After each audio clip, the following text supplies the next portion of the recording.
Maybe it was something similar to that. Maybe you were just overwhelmed with relief. I know for me it was that whole idea of everything being lifted. It's like, whew, I've been holding on to this for so long, it's gone. I think sometimes, and again, sometimes the things I share, I'm more of a reflection of myself, is I think sometimes we take God's blessings for granted. This was one of the inspirations for this study for me. Joy of forgiveness, the joy of the things, because I had to stop and think, wait a minute, Scott, are you missing out? Have you taken the time to really think about what God has done for you? My answer is yes, but I still think I forget. And this is one that I tend to forget sometimes. Yes, I know my sins have been removed from me. I know God's not holding it over me anymore, even though I'm the one that still brings them up, brings them back. God has removed that, and sometimes I need to stop and just think of the weight that was lifted off of me when I obeyed the gospel, and I want you to think about the same thing. So as you look at Psalm 32, let's kind of set the background to this. A lot of scholars think this could be David's response to the sin with Bathsheba. We're really aware of that. Not only did he have an adulterous affair, but he was lying. There was deceitfulness. He had her husband killed. I mean, this was major. Some think it may be something else. That's not super important. What we want to focus on is whatever the sin is, or whatever it is King David is referring to, I want us to examine his journey of guilt to recovery as we go through this. And a couple things that I'll point out as we get ready to read this, and that is David is going to show he knows how it felt to have God as his judge. It's one of the things that stands out, even the 51st Psalm, which is one we're familiar with. David was well aware, he knows what it was like to have God as his judge. And the question is, how did he know that? He knew that because he had a relationship with him. I want you to think about that just for a moment. I think we feel more pain when we hurt someone close to us rather than someone distant. Would you agree with that? When you got somebody who's close to you, maybe a husband or a wife or a daughter or something, when you hurt them, would you say the pain is greater? Why is that? Because of the relationship. Where if maybe you did something against a stranger and go, well, I cut him off driving, get over it.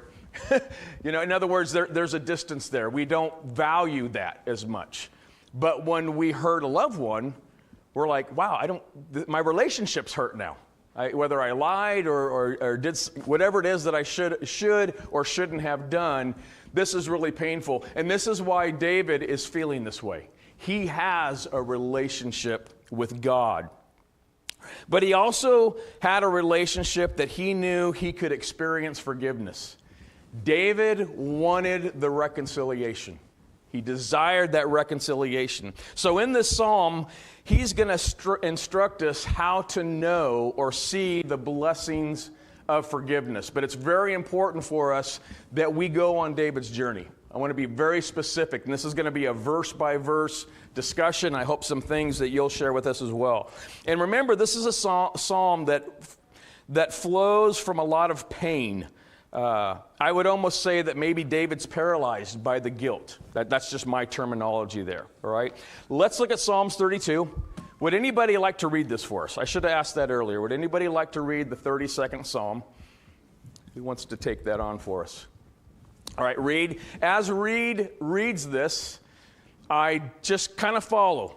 Think about how David describes sin. Think about how David describes forgiveness. Think about how David describes his pain. Think about how David describes reconciliation, a relationship with God. I know that's a lot to think about, but just kind of listen as Reed reads this. Go ahead. How blessed is he whose wrongdoing is forgiven, whose sin is covered. How blessed is a person whose guilt the Lord does not take into account, and whose sin there is no deceit. When I kept silent about my sin, my body wasted away through my groaning all day long. For day and night your hand was heavy upon me. My vitality failed as the dry heat of summer. I acknowledged my sin to you, and I did not hide my guilt. I said, I will confess my wrongdoings to the Lord, and you forgave the guilt of my sin. Therefore, let everyone who is godly pray to you in the time where you may be found. Certainly in the flood of great waters, they will not reach him. You are my hiding place. You keep me from trouble. You surround me with songs of deliverance. I will instruct you and teach you in the way which you should go. I will advise you with my eye upon you. Do not be like the horse or like the mule, which have no understanding, whose trappings include bit and bridle to hold them in check.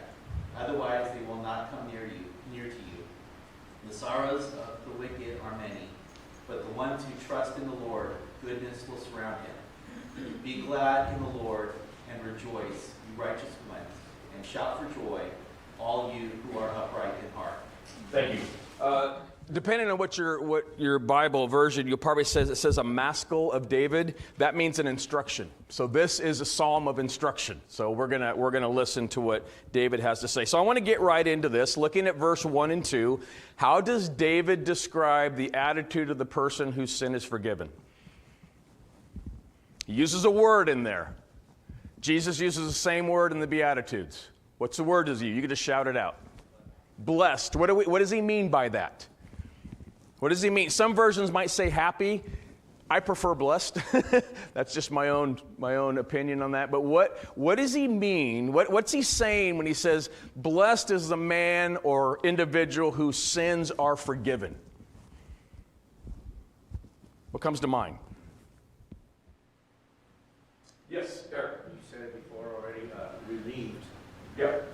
The idea is relief. The idea, bless speaks to the fullness or the completeness of the act.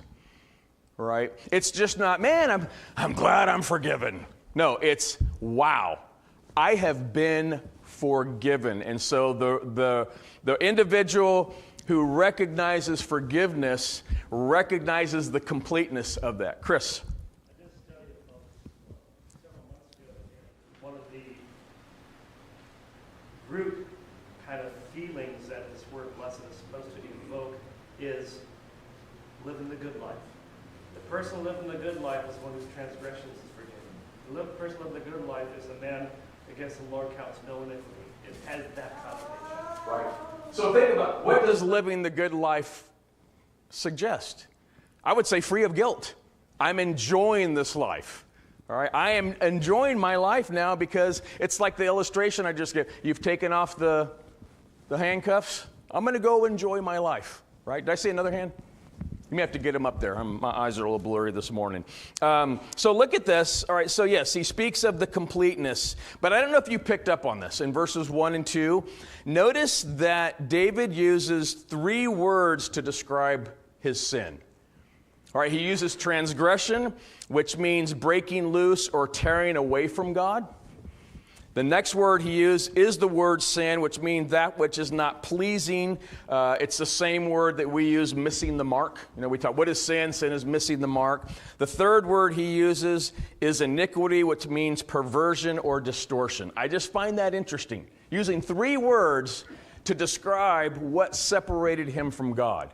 But then I want you to notice the words he uses for forgiveness. He uses 3 words for forgiveness. Forgiven, lifted away.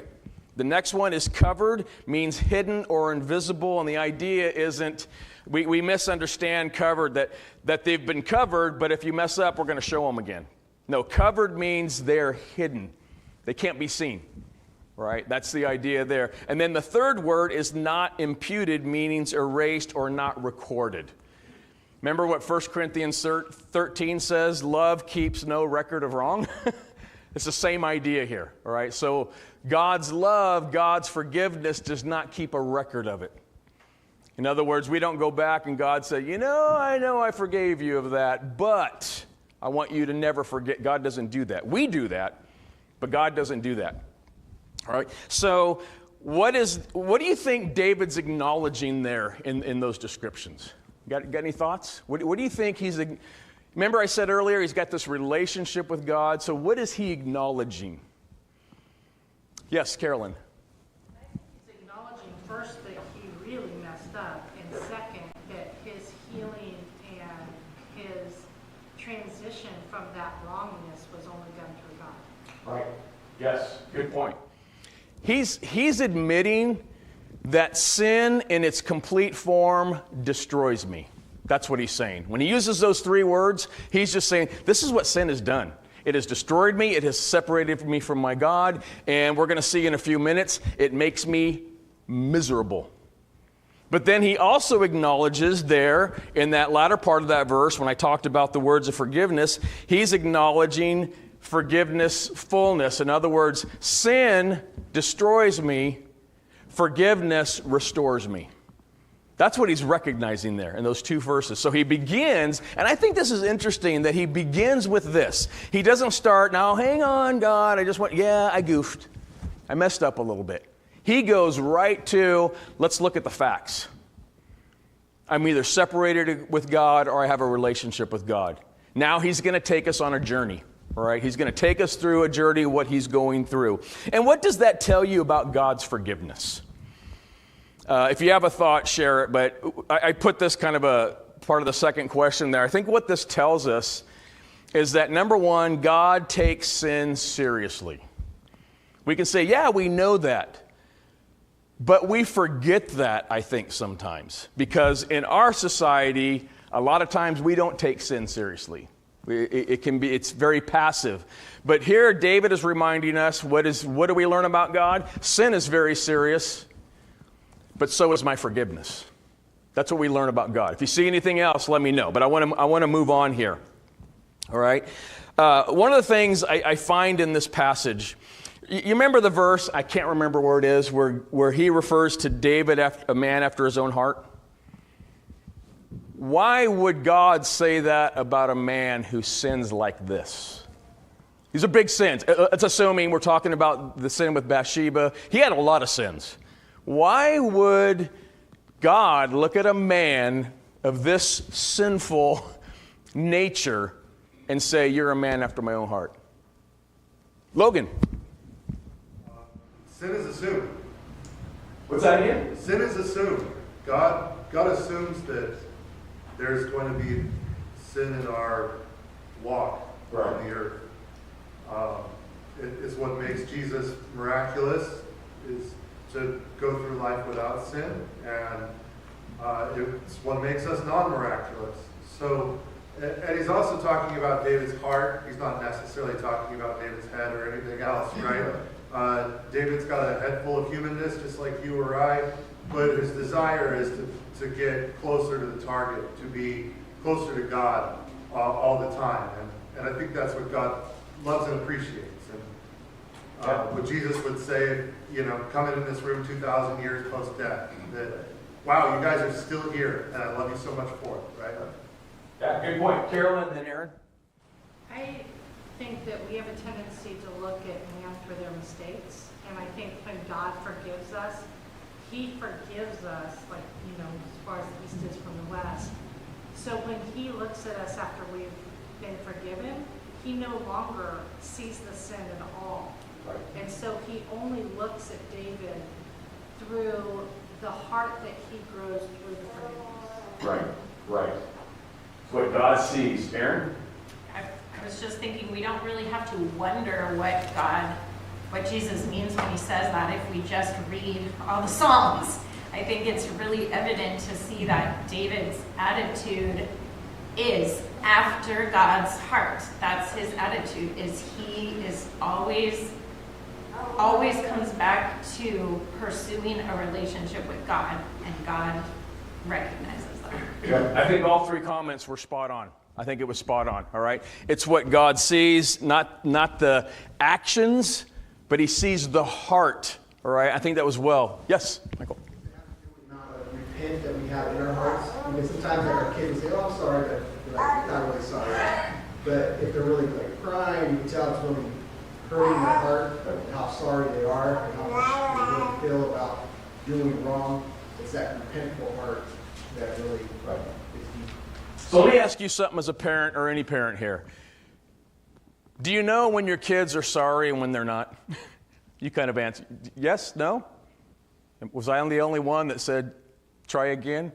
In other words, what I'm saying is, Say you're sorry to your brother. Sorry.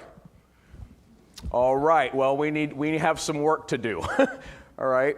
And understand different ages, but when you get to that point where you sit down with a child and maybe they've done something to a sibling that was just a violation of house rules, God's rules and house rules. And they sit there and maybe they just break down in tears. And at that moment, I can tell you're really hurting over this. What kicks in? Grace and mercy, doesn't it? It kicks in. Not that you didn't have it before, but you want them to acknowledge this is what you did. And I want to talk about this here in a moment. But at that moment, it's the mercy and grace. I remember a handful of times, because there were a lot of times I got in trouble, but I remember a handful of times my dad, I just I messed up. And I was hurting, I was not sleeping. He took me out and we'd have these talks by the pond, his big glass of iced tea and the talks by the pond. And I remember one time, I'm not going to say what it was, but I remember him looking at me and he says, "How you feeling about this?" I said, "I'm pretty awful." He goes, "Let's just leave it there." He says, "I want you to stay in the way you feel right now." And there was no punishment, there was no consequences. In his mind, what I did and what I recognized was enough for me in that moment. Grace and mercy. It's like, I'm not going to bring the hammer down on you. But this was one time he just kind of walked away. And it never happened again. It never happened. But that was me. We're all a little different. So we've got the picture of the beauty of, or the ugliness of sin and the beauty of forgiveness. But let's look at verses 3 and 4. All right, and I appreciate reading this, but we're just going to go through these. So I'm going to read them again. "For when I kept silent, my bones wasted away through my groaning all day long. For day and night your hand was heavy upon me. My strength was dried up as by the heat of summer." Now, this is not a question I put up there. This was a late entry. But what do we need to do? What needs to happen in order to appreciate the blessing of forgiveness? It's in those verses I just read. You have to kind of pull it out. What needs to happen? Right? I'll give you a hint. Yeah, Aaron. Feel the guilt. That's right. You have to feel the guilt. I don't want to talk about Scott. Let's not talk about guilt. And that's one of our problems. All right, so let's talk about this for a moment. As we notice what David is experiencing here, as Aaron said, we have to feel the burden of guilt. We have to say, wow, this hurts, I'm hurt, I hurt people, I hurt God. That's going to be the first thing right there. I want to read a quote from Garrison Keillor. If you're familiar with him, he's kind of a humorous type guy, but he has a lot of wisdom.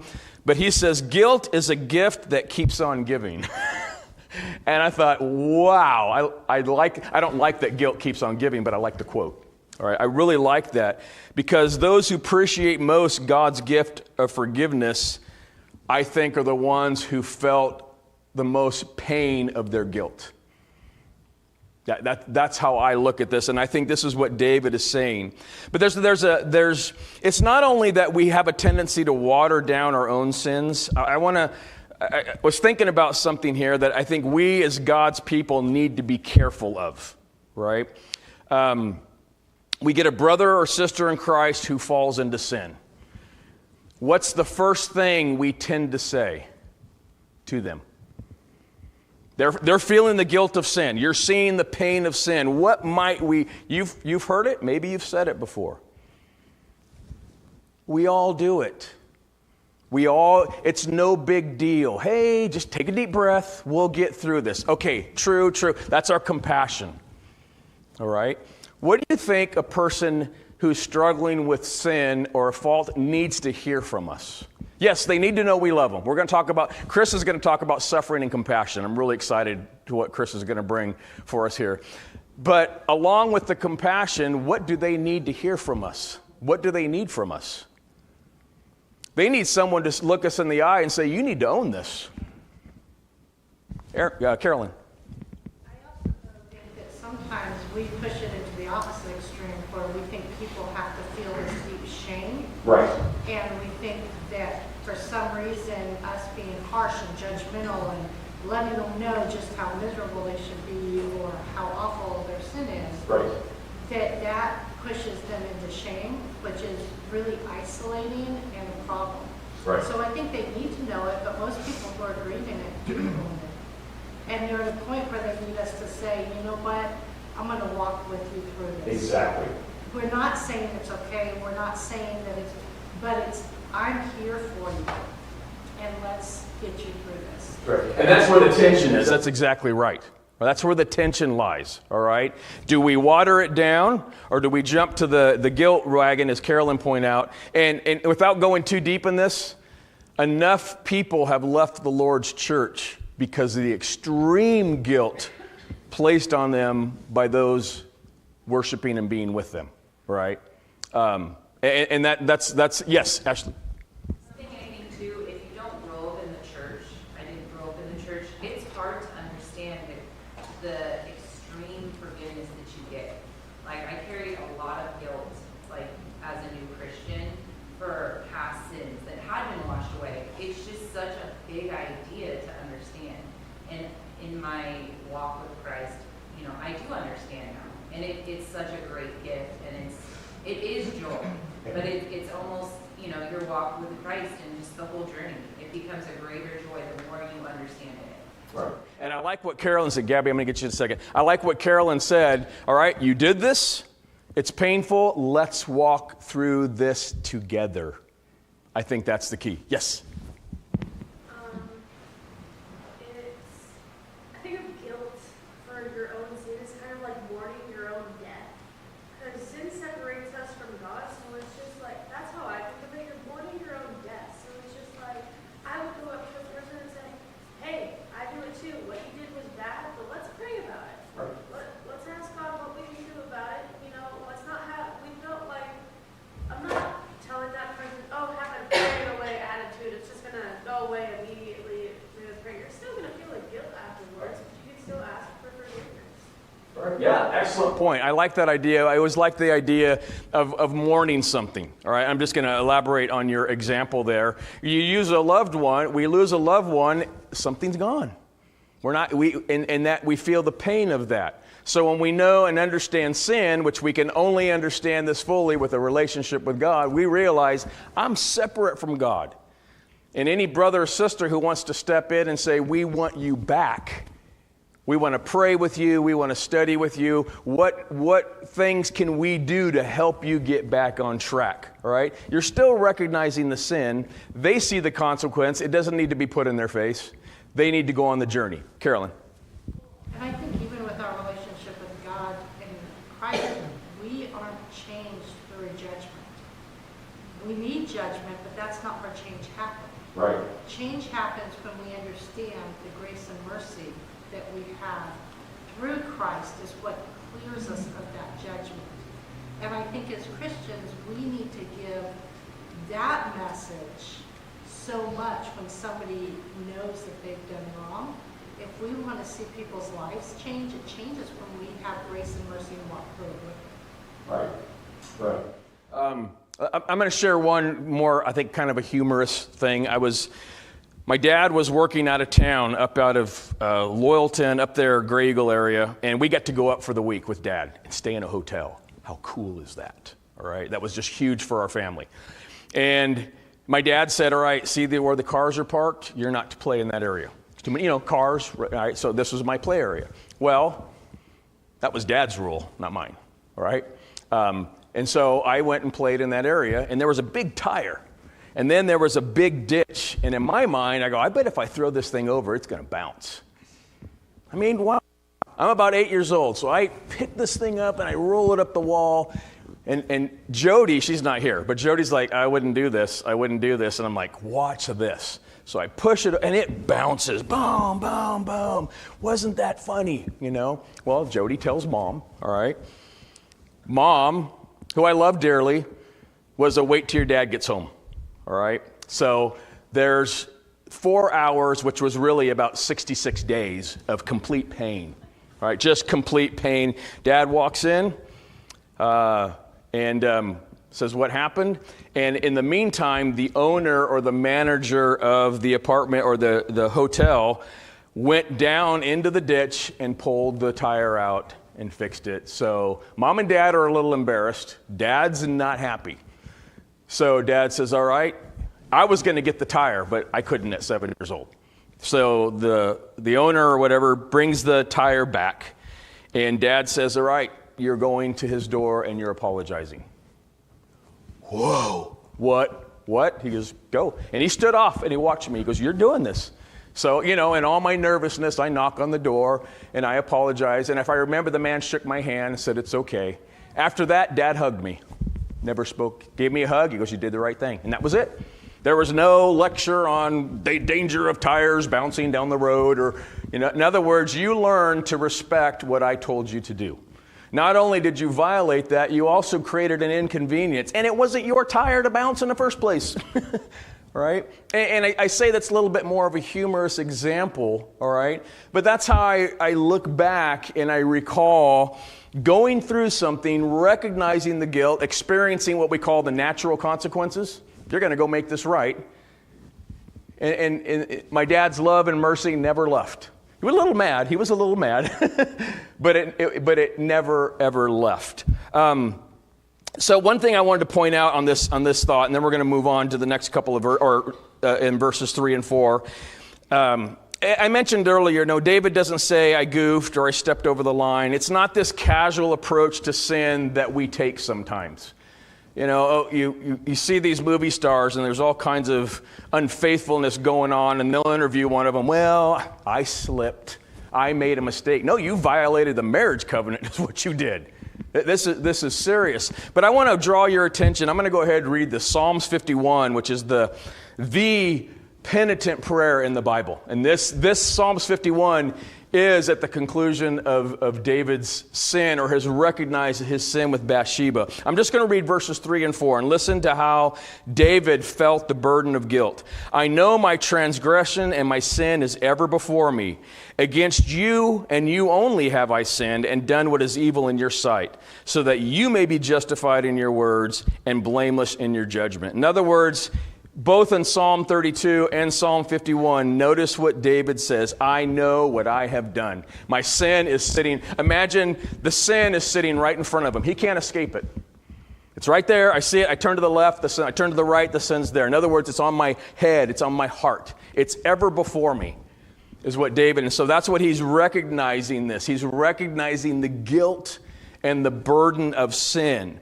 So let's look at this verses 3 or 4 now a little bit more. How does keeping silent about our sin affect us? And I want you to be thinking about that, and I'd love to hear your thoughts. Now, what do we mean by keeping silent? Let's clarify. What do you think David meant by keeping silent? I've kind of touched on it. Yes, Chris. He's keeping it to himself, and when it happens, it festers. It's like, let's put it. So he's hiding it. If I could add, he's refusing to confess. He's maybe I think that's exactly right. He's hiding, but I always thought maybe it'll go away, right? Maybe if I just not say anything about it long enough, it'll go away. Now that might work to some degree to somebody who's not a Christian. I'm not going to say that it does. I think guilt has a amazing destructive force on us.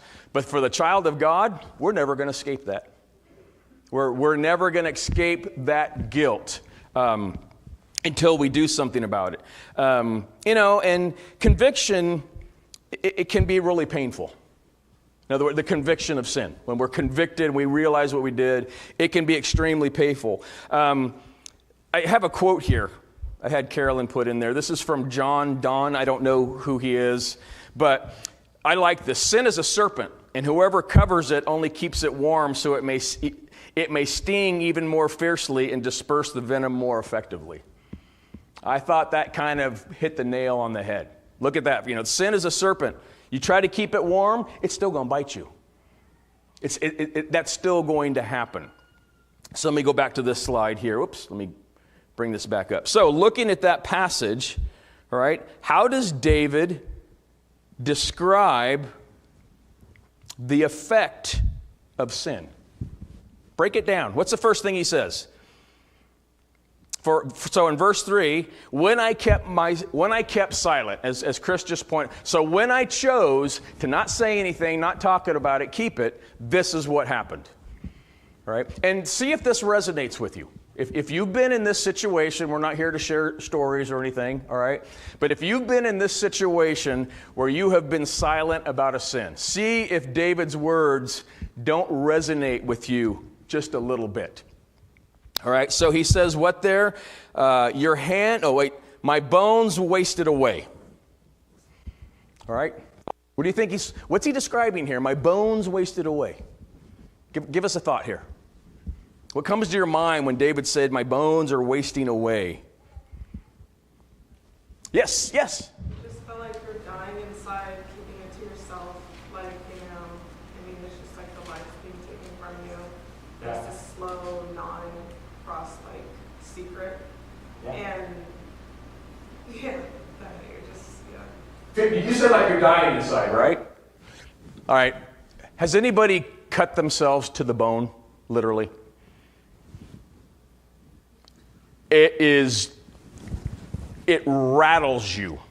I'm not talking about a little nick, but in machine shop, there were a handful of times I cut myself to the bone and your eyes water, you're doing that weird dance, and you're just like, you're walking away and it's not just a cut and it just rattles you, all right? This is what David is saying, all right? Much more than that. A little cut that can get some stitches and then you're back at work because you had to be strong enough to do it. But what David's saying here is he said, my bones wasted away, which means, as you put very well, he could feel it deeply. It went to the inner core. And I believe he's talking physically as well as spiritually.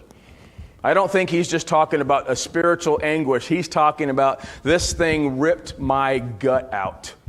And we felt it. If you've been here, you felt it. So let's feel with David. Then he says, through my groaning all day long. I'll give you a hint. How long did the pain last? All day long. Right? No amount of video games or fishing or extracurricular activities, whatever he did in that time, all right, was going to remove this. And my gut says I think he tried. There was a long time. Some suggest, this is David with Bathsheba, that there could have been 9 months or more, some scholars. So there was a time there between that and this happening and taking place. How about the next part? Day and night your hand was heavy upon me. What's that describing? I know he's saying similar things, but he's choosing things for us to draw to our senses. Has anybody lost sleep over guilt? You don't have to answer that, right? What's he recognizing? He says, in the daytime, when I can keep busy, finally I get to go to bed and close my eyes and just not forget about it. God's saying, nope. It's right there, David, and it's sitting right there. You're not going to forget this. And God's not going to let him forget it because of his relationship with God. All right? Then look what he says. My strength was dried up as by the heat of summer. The scholars suggest that it aged him. Carolyn.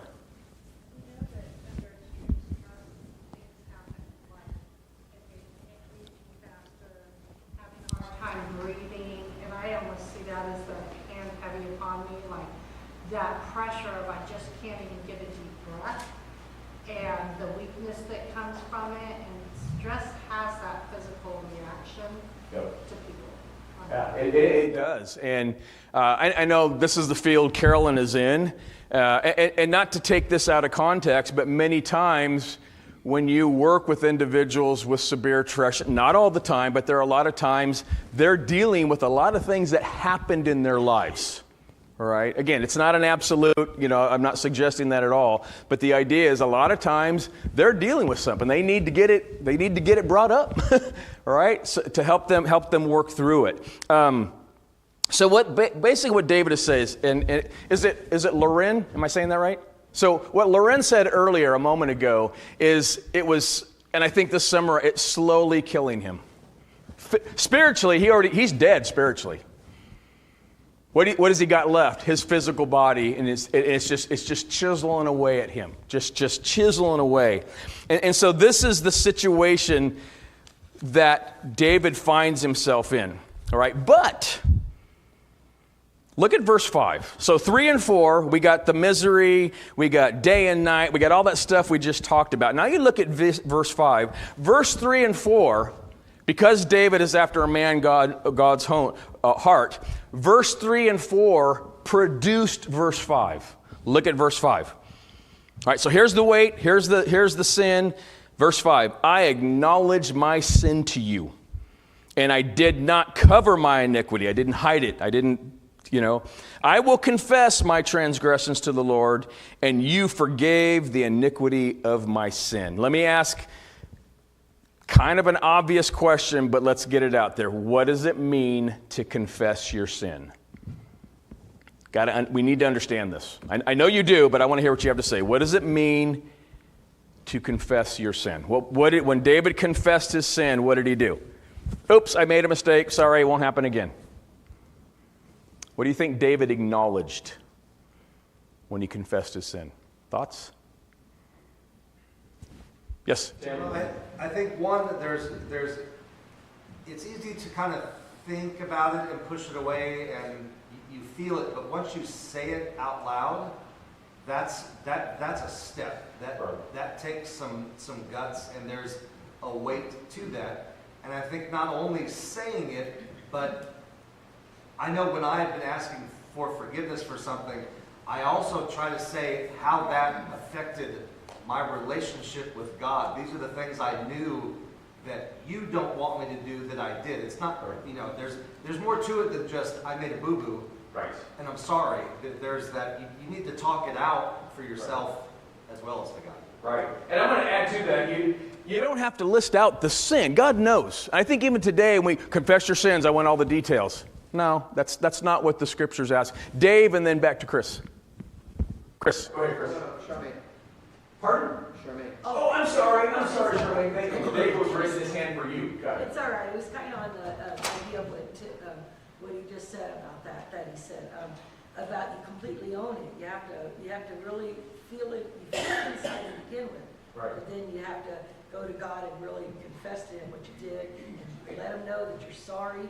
Yeah. I mean, he knows our heart, so he knows if you're telling the truth or not. So. Yeah, that's classified as one of the hard conversations. Chris. I'm thinking about the story that this is representing and and how it progresses, because I imagine before he was confronted by Nathan, was it? Yeah. He was festering. He was dying inside. And then he came to him and confronted him. And when he confronted him, all that internal turmoil came out and said, this man deserves to die who did this. And he said, the man is you. Yeah. Right? And you can see the transition in these verses you just read, from the guy that was hiding it and dying inside to the guy that was like, oh man, this guy deserves to die, to the point it's like, oh, it's me. It's almost a sigh of relief to let it out. Yeah, exactly. I see the correlation, absolutely. Aaron. I think that it's less about what you did and more about recognizing that what you did was wrong and knowing that what you did was wrong. So I think some of the festering is not always trying to be silent, but it's like the trying to cover it with a justification or a reasoning or like wrestling with the was it wrong or not, kind of thing. Right. And I think it's the acknowledgement of I know that this thing was wrong and I should not have done it, right. Whatever the reasons. That made me think of something, all right? We use the phrase, the ugliness of sin. So I want you to think about, I'm not going to ask you what that is. You can think about that, all right? I know for a lot of times we might think the ugliness of sin is the ugliness of the act. So take David and Bathsheba, adultery, deception, murder. That is pretty ugly. That's not the ugliness of sin. What's the ugliness of sin? Whether it's I cheated on my taxes or I took someone's life, what is the ugliness of sin? What do you think it is? Heather. State of your spirit in relation to God, if you're separated. That's right. The ugliness is what just happened to you. 1 minute? Oh, 1 minute. Okay. So the ugliness, to what Heather said, it's what happened to you. It's the separation. That's the ugliness. We get so caught up in the big sin, and granted, bigger sins have a greater impact on people, or something smaller, and I'm talking in our eyes, like I said, if I decide to cheat a little bit on my taxes, knowing God, Jesus said, you give to Caesar the things that are Caesar's, that may not have a big effect for the whole community, where another sin might, but that's not the ugliness. The ugliness is I chose to violate God who sent his son to die for me. There's the ugliness. The ugliness is if I stay there, I don't get to go to heaven. That's the ugliness. All right, we got to stop right there in that nice positive thought, all right? So, Lord willing, Wednesday night, we're going to pick this up, all right? Appreciate your thoughts and comments very much.